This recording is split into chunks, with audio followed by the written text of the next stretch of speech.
বিসমিল্লাহির রহমানির রহিম। আসসালামু আলাইকুম। এই কথা যদি মাথার মধ্যে সেট করতে পারেন, আপনি যদি আপনার কলবের মধ্যে এই জিনিসটা সেট করতে পারেন, আরে মসজিদ থেকে এই ওয়াক্তে হাইয়া আলাস সালাহ হাইয়া আলাল ফালার আওয়াজ আসছে, হয়তো হাইয়া আলাস সালাহ হাইয়া আলাল ফালাহ এটাই আমার জন্য শেষ আওয়াজ। আমি বান্দা মসজিদের মধ্যে যাচ্ছি, আমি বান্দা রুকু করছি, সিজদা করছি, হয়তো আমি এশার সিজদা করেছি, ফজরের সিজদা করার সেই সৌভাগ্য নাও হতে পারে। কথা কোন ঠিক কিনা? এই জিনিসটা খেয়াল করে করে এই দুনিয়াকে কাজে লাগিয়ে আপনি যদি বাবা আখিরাতের মধ্যে যাইতে পারেন, আপনার মত এই মৃত্যুটা বাবা কত সুন্দর হবে। যুবক ভাইরা যদি এই জিনিসটা জানে, মালাকুল মউত সবার কাছে আসবে।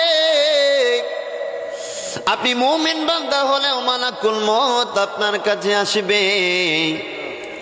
আপনি যদি বদকার হন, সেই মালাকুল মউত আপনার কাছে আসবে।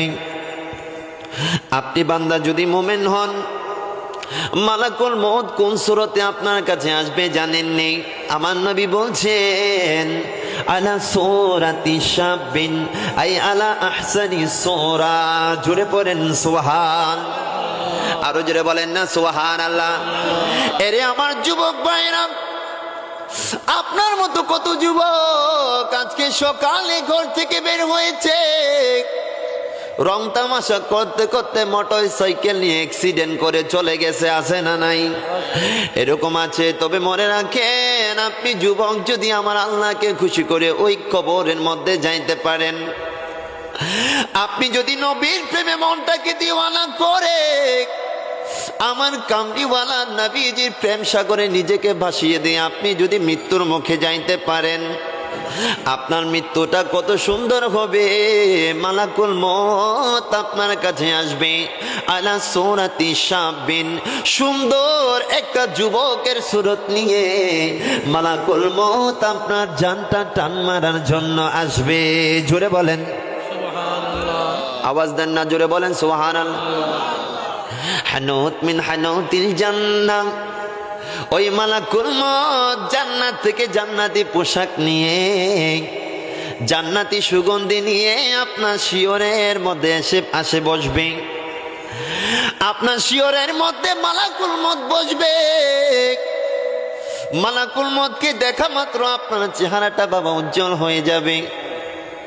মালাকুল মউত আপনাকে বলবে, ইয়া আইয়াতুহান নাফসুল মুতমাইন্নাহ। জোরে বলেন সুবহানাল্লাহ। মালাকুল মউত ডাক দিয়ে বলবে, এ প্রশান্ত আত্মা,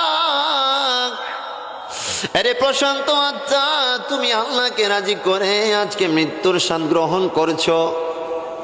আরে প্রশান্ত আত্মা, উখরুজি উখরুজি। জোরে বলেন না সুবহানাল্লাহ।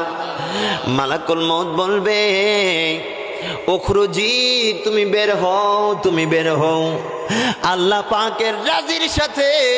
উখরুজি ইলা মাগফিরাতিম মিনাল্লাহ, আল্লাহ পাকের পক্ষ থেকে ক্ষমা পাওয়ার সাথে, আল্লাহর রাজি হওয়ার সাথে ও প্রশান্ত আত্মা তুমি বের হয়ে যাও।